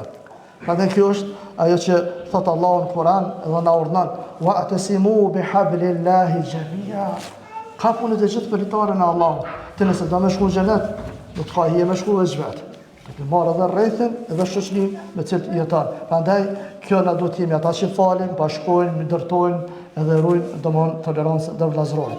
Kemi edhe disa raste dhe shembuj që pëse që jemi me interes të përmendim si shpejt, edhe na bëni Allah për pak zgjatje, por janë raste me interes që lidhen me temën tonë. E kemi rastin e pejgamberit alayhis salam me momente kur dy sahabe, dy shok pejgamberit alayhis salam kanë një përçarje me zveti, një mos pajtim edhe njëri ofendon tjetrin. Në atë mëdhëtin e nervozës e mosmarrveshjes e pejgamberit alayhis salam nuk u pozicionuam emocionalisht, "Hey, çka po bëni?" Jo, se kjo tani e vret njërin tjetrin, të dy ti ka shok, të dy ti ka të afër, por u mundu me zgjidh konfliktin. Qysh tha: "Inni la a'lamu kalimatan law qalaha dhahaba anhu ma yajid. Law qala a'udhu billahi minash shaitanir rajim dhahaba anhu ma yajid." Thot unë e di një fjalë që nëse e tha taj, i largohet kjo farë gjendje është. Por nëse thot a'udhu billahi minash shaitanir rajim, i largohet ai mëllaf, ai çka po e mundon ata. Prandaj sahabët me një vrapojnë, i shkojnë i thojnë aty në dyve, ka thonë Rasulullahi këtë fjalë, thonë edhe ashtu që pejgamberi selam na ka mësuar se kontrolli vetvetes, vetëpërmbajtja është themeli i tolerancës. E kemi rastin tjetër, Hatib ibn Balta'a. Hatib ibn Balta'a, edhe ky pjesëmarrës i luftës së Bedrit. Njëri sahabe normal i nderuar, por e ka bënë gabim edhe ky. Para çlinimit të Mekës, ja ka dërguar përmes një gruaje një letër sekrete banorëve të Mekës. E zonën. Kur e zonën prapo merri reagimi i tij që dihet shumë i ashpër, ai propozoi me ndëshkuar rënd ose me vrar krejt. Por pejgamberi sallallahu alaihi wasallam reagoi qetësisht. Domthon nuk reagoi me emocione, por edhe tha me tolerancë të thellë. Tha: "Ja Omer, o Omer, thot innahu shahida badran wa ma yudrika la'ala Allahu ittala ala ahli badrin fa qala i'malu ma shi'tum faqad ghafartu lakum." O Omer, ajo është pjesëmarrës i luftës së Bedrit. Ku e ditë, nështë Allahu i ka i sheh banor ata pjesëmarrës të luftës së Bedrit dhe ju ka thonë: "Bëni çka doni, unë ju kam fal juve." Çka na nxjerrë për këtij hadithit? Për kësaj fjale se pejgamberi se pejgamberi nuk e këshyr veç gabimin e me ju gjuhë dhe me myt. Na kemi zakon, një njëri bën 99 mira, një të keqe bën kur që zvynë. Pejgamberi na thot: "Jo, po shikon historinë, kontributin, angazhimin e tij, nuk ja humb vlerat." Normal, e çorton edhe merr masa ndaj atij veprimi, por jo me nënvlerësu e me shkel. Po ashtu kemi rastin që përmend edhe Hoxha Sadat, toleranca në mendime kur ka ndryshime në kuptuar një hadith, që ka rasti i falës i kindis të Banu Qurayza, që veç e përmendni Hoxha, që sahabët patën interpretime ndryshme dhe pejgamberi nuk i çortoi, sepse disa e kuptuan që qëllimi i thirrjes se pejgamberi që tha mos e falni kindi përveç të Banu Qurayza, që dosh fjala për shpejtim, mund gut, mos më vanu, e falën i kindi në rrugës të shku, edhe tani vazhdu rrugën edhe disa, e pjesa tjetër, ja ka thonë mos e fal, derisa e shku të Banu Qurayza, edhe pse ka dalë koha e kindis. I thanë pejgamberi alayhis salam, nuk e çortoi asnjërin, sepse secili e ka interpretuar ashtu siç e ka pasur edhe të kuptuar të tij. Kjo na tregon edhe gjerësinë e interpretimit të gjërave të Islamit, për cilën hoxha veç foli ma detajisht edhe na i dha shembuj të qartë. Po ashtu kemi rastin edhe pse të lufta e Uhudit, edhe pse ata sahabët, shigjetarët e cilët janë të vendosur kodrën e vogël, edhe pse pejgamberi i ka thonë që mos u largoni çka do të ndodhë me zhvillimin e betejës, jo rrëni ato derisa vjen urdhë për meje. Mirë po megjithatë ata u larguan. Subhanallah. Pejgamberi sallallahu asnjë prej tyre nuk i ka përmend me emra, edhe sot na nuk e di me emrat e tyre kush janë. Sot është ditë, e dim që kanë qenë një grup, po emrat e tyre si dim. Pse? Sepse don me ruaj dignitetin e tyre. Pavarësisht gabimit, pavarësisht atij që kanë bërë, çortimit edhe dënimit veprimit tyre, por e ka ruaj dignitetin e tyre, kjo na jep me kuptuar shumë tolerancën mes vete. Ebu Dherr dhe Bilal radiallahu anhu. Ebu Dherr të dy sahabët e nderuar patën një konflikt mes vete dhe tash Ebu Dherr Bilalin e ofendon bazë origjinës prej ardhës dhe i thot: "O biri gruas së Zez." Subhanallah. Kur e dëgjoi pejgamberi selam të kërkon raste të ndjeshme, ka reaguar. Ka thonë: "Ja Ebu Dherr, e ajjertahu bi ummi?" O Ebu Dherr, apo e ofendon duke ja përmend nanën këtij? Thot vallah, thot innaka imron fike jahiliya. O Ebu Dherr, halal ty ka gjurmë jahiliyetit. Halal ka ty gjurmë ignorancës. Ku ke drejti me ignoru, me ofendu njeriu për shkak të origjinës së tij. Ebu Dherr atë që u pendue, filloi me çaj, edhe u dhra për tokë, e qiti faqen në tokë. E tha vallahi nuk largona prej tu, dit vjen Bilali e të mshkel me kamën e tij në kokën time, nuk e çaj pyet prej tokë. Por Bilali e fali, tha jo. Nuk e bëj një gjë të tillë. Po ashtu kemi rastin e Imam Abu Hanifes rahimahullah, imamit ton, Imam Adham, që edhe pse e përndishnin ata kundërshtarët, kënjëherë dhe kanë burgos, kur si ka ofendu ose si ka mallku ata kundërshtarët, dhe nëse ka pas mendime jo të mira për to ose mendime ndryshe. E ka thonje Allahumma in kuntu ala haqqin fahdihim. O Zot, nëse unë kam drejt, udhëzoj ata. Wa in kuntu ala batilin fahdini. E nëse unë e kam gabim, udhëzoj mua. Subhanallah. Kjo është madhështia dietarëve të umetit, të cilët nuk kanë gulin se veç unë e kam mirë. Ka dhënë mundësi që nështë edhe mendimi tjetërit është i drejtë edhe i saktë. E po ashtu kemi rastin edhe të Imam Shafiu me Imam Ahmedin, Ahmed ibn Hanbalin, që paka shumë e përmeni edhe hoxha këtë rast, thotë se ra'yi sawabun yahtamilu al-khata. Mendimi im është i saktë, po ka mundësi tjetër edhe gabim. Wa ra'yu ghayri khata'un yahtamilu sawab. Dorsa mendimi tjetërit është gabim, por mund të jetë edhe i saktë. Por kjo është toleranca intelektuale, që tregon edhe modestinë e dietarëve musliman karshi mendime ndryshe dhe pranimit të mendimit ndryshe. E kemi edhe një dy tre raste dhe si shpejt po i përmbyllim, rastin e Hasan ibn Aliut, nipit të pejgamberit sallallahu alaihi wasallam. Hasani hoqi dorë nga filafeti, udhëheqja e shtetit islam për të ruajtur ose me shmong verdhën e gjakut të muslimanëve. Në këto u realizohet dhe hadithi pejgamberit alayhis salam që ka thonë inna ibni hadha sayyidun. Ky biri im, pra ka qëtë biri im, nipin e vetë, është zotni, është një udhëheqës. Leala Allahu an yusliha bihi bejnë fijetejni adhimetejni minë muslimin. Është Allahu përmes tij bën pajtimin mes dy grupeve të mëdha të muslimanëve. Që në realitet veç edhe ndodhi që ai sakrifikoi pushtetin e tij për me ruajtur unitetin e umetit. E kemi rastin e Imam Malikut dhe udhëheqjet e shtetit islam, kur kalifi Abu Jaferi kërkoi prej Imam Malikut, madje jo kërkoi, po propozoi e vendosi me vosi listë të detyrueshëm për këtë musliman që librin e tij El Muwatta bile ka pasur pozim me virë në muret e Çabës, edhe me i detyru këtë musliman me mësu përmendsh, edhe këtë musliman me vepru sipas librit të Imam Malikut. Por Imam Maliku reagoi. Tash më konë asad, me mani libër të emë, po më rëtë qyshja, kërejtë, se unë e ka mas mirëti. Jo, Imam Maliku ka thonë, jo. Inna ashabe Rasulillah, ka thonë në thonin e ti, inna ashabe Rasulillah sallallahu alaihi sallam, të farraku fil amsar. Wa inda kulli qaumin ilmun fa idha hamiltahum ala ra'yin wahidin, të kunë fitnë. Subhanallah.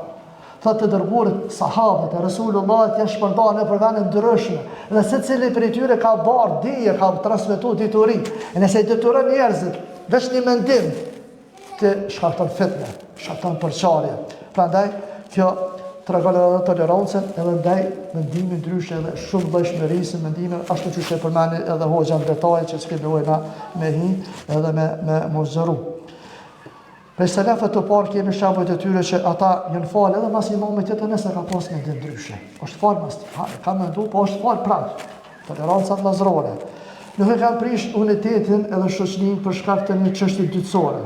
Parimet, farza, ato s'ka diskutime. Po çështje dytësore, se kur që u diskutua edhe të hoxha, që ka mendime, ka argumente edhe për shtu, nuk prishet uniteti, nuk prishet shoqënia. Nuk e ka shpall një qëtën devijant, ose një shpall edhe qafir krejt, ose gabimtar në ishtihadin e ti. Subhanallah, ka pas respekt, sikur që përmenëm edhe disa prej atyre.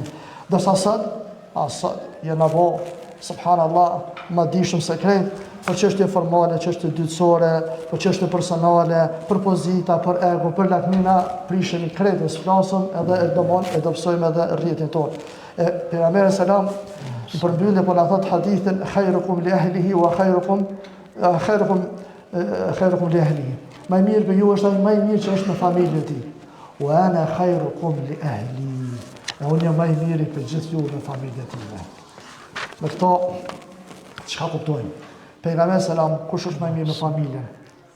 Çka po lidhet hadithit ashtu me këtë gjallë tolerancës të mes vetit. Pejgamberi selam na bën me dije se kjo ndryshimi i komunitetit fillon te familja. Brana familjes. Ti paraqitesh në publik para njerëzve të huaj, me këto masa, tolerancë, vllazërie sana kur nuk e ke me familjen e ngushtë. Gjithçka fillon në familjen e ngushtë. Si veshbatja, ushqimi, gjithë ato, po fillon edhe edukimi, fillon edhe mësimi i Kuranit, fillon edhe ato gjitha, por edhe kjo tolerancë ndër vllazër fillon me babën, nanën, gruan, fëmijët, vllau, motrën, farefisën dhe aklavon e afërt. Prandaj kështu edhe formohet tani edhe shoqënia, sepse shoqënia bëhet me familjeve që janë celulat e shoqënisë. Edhe kështu që në fund fare ti përgjigjen e thirrjes së Allahut që na thot: "Wa ta'awanu 'alal birri wat taqwa wa la ta'awanu 'alal ithmi wal 'udwan." E bashkëpunoni në punë të mira, në punë të mara, e mos në punë të këqija edhe në harame. Pra bashkëpunoni me zveti, me mirësi, me tolerancë, me dashuri vllazërore, me respekt, me rikuptim, me dashuri edhe me lutjen e Allahut që të shpëlbej juve edhe neve për këtë sabër durimin tuaj që patët edhe respektin tuaj. Allahu ju shpëlbeft. Assalamu alaikum wa rahmatullah. Allah e shpëleft hoxhën dërun për këto këshilla të arta, e që padyshim se si shoqëri në përgjithësi kemi nevojë shumë dhe çalojmë shumë në këtë drejtim dhe kemi shumë nevojë për këto këshilla që ti i ceke. Dashur Allah azza wa jall që këto këshilla ti marrim në zemrën tonë dhe ti praktikojmë këto në vetveten tonë. Elhamdulillah azza wa jall këto në xhamin tonë nuk i kemi këto probleme, kemi njerëz të mrekullueshme, njerëni të mrekullueshme që kur do që e lyp koha vendi, këta janë këtu, organizojnë gjitha çështjet që janë rreth xhamis për xhami. Sonte janë hinë magje, kanë gatu, kanë qitë pizza, edhe çaj është duke vlue, inshallah. Kështu që hoxha Rejhan inshallah nuk na zot shumë, shkojnë im çaj se na thllapet e kemi marrë edhe inshallah mos të përfundon që e di që nesër është ditë pune dhe keni me punue mirë, po çka është një herë nuk është gjithherë dhe ta dini se me këto neja këto e arrini kënaqësinë Allahut azza wa jall dhe me laçë të bëjnë dua për juve, kështu që Allah ju rujt, Allah e shpërbletet e ja dhajmë fjalën e hoxhës Rejan. A'udhu billahi minash shaitanir rajim. Bismillahir rahmanir rahim. Alhamdulillah wassalatu wassalamu ala rasulillah wa ala alihi wa sahbihi wa man walahu wa ba'd. Zotrin e gjithësisë falenderojmë, ndihmë dhe falë të mbrejtësisë dhe të ka i kërkojmë për Muhammed Mustafa sallallahu alaihi wasallam, shumë përshëndetje, salavat dhe selam dërgojmë për familjen e tij të ndeshme dhe të pastër, shokët e tij besnik dhe sinqert dhe gjithë ata që ecin rrugës së Zotit deri në ditën kur do dalin para tij për me dhënë llogari.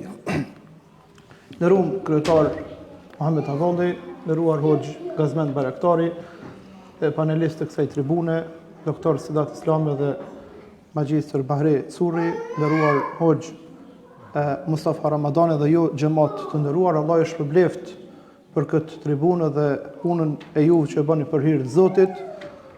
Unë sonte jam si musafir kalimtar, edhe nuk kam qenë pjesë e kësaj tribune, mirë po me insistencën e hoxhës Muhammed për me dalë me i folë dy fjalë, një fjalë përshëndetëse, do të mundona me përmbledh shumë të shkurt, diçka që u tha deri më tani, dhe me u gati për çaj ashtu qysh ta hoxha nderuar.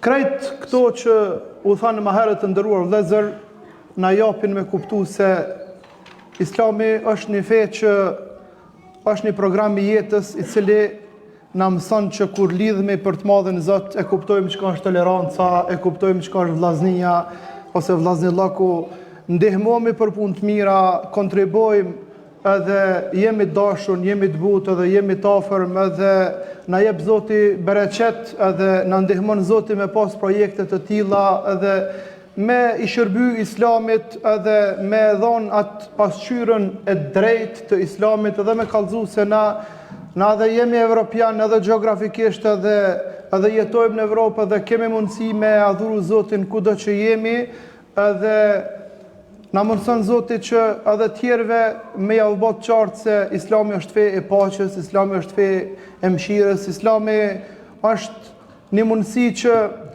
njeriu e gdhen dhe e bën njeri. Krejt kjo duke qenë i mbështetur të madhin Zot edhe duke i praktikuar fjalët e tij, edhe duke e ndjek rrugën e pejgamberit alayhi salatu wassalam.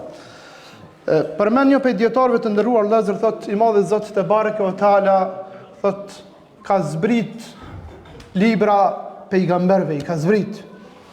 Thot po krejt këto libra, thot i ka përmbledh me një libër. Krejt librat e mëhershme që kanë zbrit, i ka përmbledh me një libër. Ai libër thot është Kur'ani. Thot krejt Kur'anin e ka përmbledh me një sure. Atë sure e din çdo njeri i madh dhe i vogël. Surën El-Fatiha, Elhamdulillahin. Thot krejt Kur'ani është i përmbledh në një sure. Thot krejt që kjo sure edhe krejt feja çka ka, thot është e përmbledh veç me një ajet. Edhe jashtë kësaj na nuk del. Cili është ai ajet? Thot iyyake na'budu wa iyyake nasta'in. Krejt feja na mëson thot Allah veç ty të adhurojmë edhe veç prej teje dim kërkojmë. Çka kemi mësu tjetër në fe pas me adhuru Allahin edhe pas me kërku ndihmë dhe mbrojtje prej tina.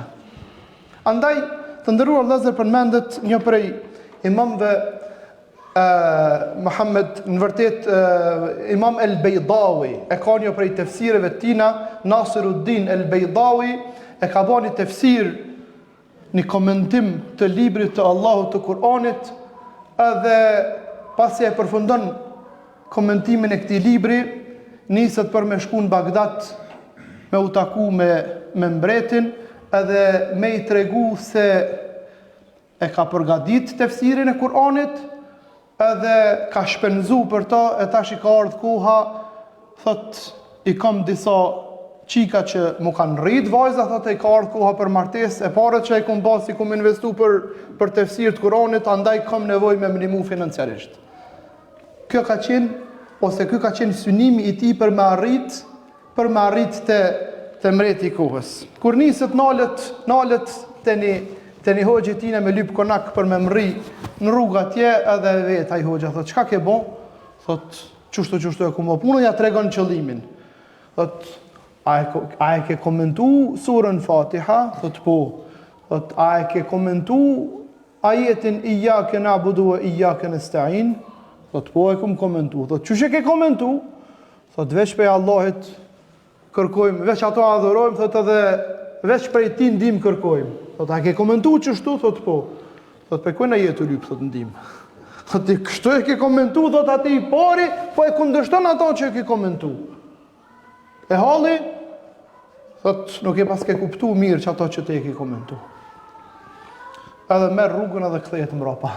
Thot ja, thot, nuk po shkojun. Ai kthehet edhe një herë edhe e rishikon komentin e Kur'anit, edhe e komenton një herë ndryshe, po ai me kuptim të njëjtë e komenton, po ja jep një kuptim më të mirë, edhe pastaj që ky libër i tefsirit bëhet edhe korrikul që lond që mësohet na për dynja dhe jep Allahu bereqet, edhe i ka dhënë Allahu pastaj pasuni edhe i ka martu edhe çikat e tina, e I ka dhoni I madhi Zot bereqet. Edhe na kur lidhemi të madhin Zot te bareke ve teala, edhe kur mundohemi me I praktiku çto që po I mësojmë, I madhi Zot te bareke ve teala ka më na dhon bereqet.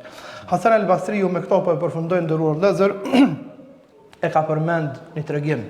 Hasan al-Basriu e ka përmend një tregim shumë interesant, edhe është I shkurt. Thot një ditë prej ditëve, thot një person, thot e ka marrë sopatën e tij edhe ka dalë me e prej një pemë, thot të cilën njerëzit e kanë adhuru, pra I kanë ra sejdë pos Zotit. E qartë, një pemë si kanë ra njerëzit në sejdë. Edhe nisët kjo e merr sopatën me prej pemën. Hasan al-Basriu tregon këtë ngjarje. Thot, duke shku rrugës, thot takohet me një njeri. Thot, ku je të shku? Thot, jam të shku me e prej një pemë që po adhurohet pas Zotit. Thot, po, ky njeri, thot, po, a të mësoj diçka ma mirë se kjo punë që je të dasht me bo? Thot, e çka ka ma mirë se kjo? A, thot, unë e të kallëzoj tyje. Thot, për çdo ditë, thot, ti jap, thot, ka 2 lira. Dinar pra ka qenë monedhë e arit. Thot, unë e të garantoj, thot, tyje që për çdo ditë, thot, ti jap tyje ka 2 lira, thot, e ti, thot, leje këtë punë. Ti, thot, s'pe adhuron, thot, për tjertë, ose ki gajle. Thot, am garanton që mi jep, thot, garantoj, thot, që ti jap tyje. Thot, e provojmë dhe këshyrmi. U kthy këtë e mas, e mërë sopatën me vete, edhe u kthy. Shkoj me ra me fjetë, kur u qut nesrit, e qën jastikin, 2 dinar nër kry. Thot, mirë puna tash. Edhe I mor 2 dinar edhe po prit me ardhë e nesërmja. Kur erdhe nesërmja, e qën jastikun, nuk po e gjen lirat. Thot, në pas ka rajt. Edhe e mor sopatën edhe unis me shku me prej atë pemën që pa adhurojnë tjertë, jo për Zotit, jo për Zotin pra. I pa adhurojnë tjertë, jo Zotin pa adhurojnë pemën. Duke shku në rrugës, u taku përsëri me këtë njerin. Thot, ku po shkon? Thot, po shkoj me prej pemën.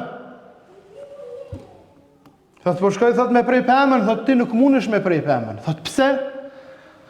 Thot, nuk mundesh me prej pemën. Thot, se a di kush jam unë. Thot, kush je ti? Thot, unë jam shejtani. Thot, qysh? Thot, unë jam shejtani. Thot, edhe nuk të lonë, thot, ty e me prej. Hasan al-Basriu, thot, ja ka në gjitë, thot, shejtani këti nëse ka qenë u personifiku në suretin sonin si plak, ja ka në gjitë, thot, shejtani dhe ka ullë për tokë edhe e ka furë, deri sa ka dasht me mytë edhe I ka thonë, thot, kështu. Thot, herën e parë, thot, e ke pas për I Zotit. Thot, andaj nuk mujta me të nalë tyje, për mos me prej, thot, për të mashtrova me fare. Thot, e herën e dytash, thot, ti, thot, nuk e bone për I Zotit, thot, po e bone që të mungun parët, thot, për atë arsye, thot, nuk të lone ty, thot, me prej këto. Edhe nuk ka mujt me prej. Andaj të ndërrua, vëllezër, parimet që foli hoxha, parimet e fesë, nuk bën me ilshu, pra, nuk ka lëshimin parimet e fesë të cilat janë drejt për drejta me adhuru të madhin Zot, po dikun ku ka mundësi me lëshu për me arrit vëllazillakun, ato duhet me qenë, edhe kur bashkohemi, Zoti na jep bereqet, e kur e kemi për I Zotit, Zoti na ndihmon. Zoti I koft I kënaqet me juve, me punën e juaj. U mundoha me I raso ma shkurt hoxhefendit që mos me zgjat, Allahu ju shpërbleft. Edhe ju e për durimin që e patët, inshallah Allahu na takon çdo herë në punë të hajrit e në vende të bekuar si kjo. Assalamu alaikum wa rahmatullahi wa barakatuh. Aleikum salam, hoxhë nderuar, hoxhë Rejhan, Allah e shpërblet, Allah e nderoj për të shilla shumë shkurta, por domethënë se duke mos hum kohë, ja vajmë fjalën edhe hoxhës Gazmen inshallah, që edhe hoxha Gazmen na jep një përshëndetje, një këshill të shkurtë dhe më pas inshallah do shkojmë nalt, inshallah, pim ka një çaj. Alhamdulillah wahda wassalatu wassalamu ala man la nabiyya ba'd. Ndërkohë vëllezër, nuk kam diçka të shtoj, por po thoj që e thanë hoxhallar, unë vetëm dua fillimisht hoxhallar ti përshëndes me atë na kanë thënë pejgamberi sallallahu alaihi wasallam, tiftum wa taba mamshakum wa tabawwa'tum min al-jannati manzila ya rabbal alamin. Kjo është njëra prej duave që ju bëhet musafirëve, e ju e vëllezërit e dashur dhe motra të nderuara, cilët që 2 orë gjys jeni të prit këtu në xhami, veç një hadith për përkujtoj, unë e di që jeni të lot nesër heret keni më shkue, nesër do të fillojna një javë të lodhshme me punë, me angazhime, me probleme, por për gjitha këto musliman, Allah ju shpërblet për këtë sabër që e keni bo. Pejgamberi sallallahu hadithin që transmeton Abu Huraira, e kanë dhënë Buhariu dhe Muslimi, thotë melajket e Allahut bojnë dua për ndonjërin prej juve deri sa të rrinë në xhami, thojnë Allahumma ighfir lahu, Allahumma arhamhu, o Allah pala ato, o Allah mëshiro ato. Bojnë dua me lajket e Allahut azza wa jall.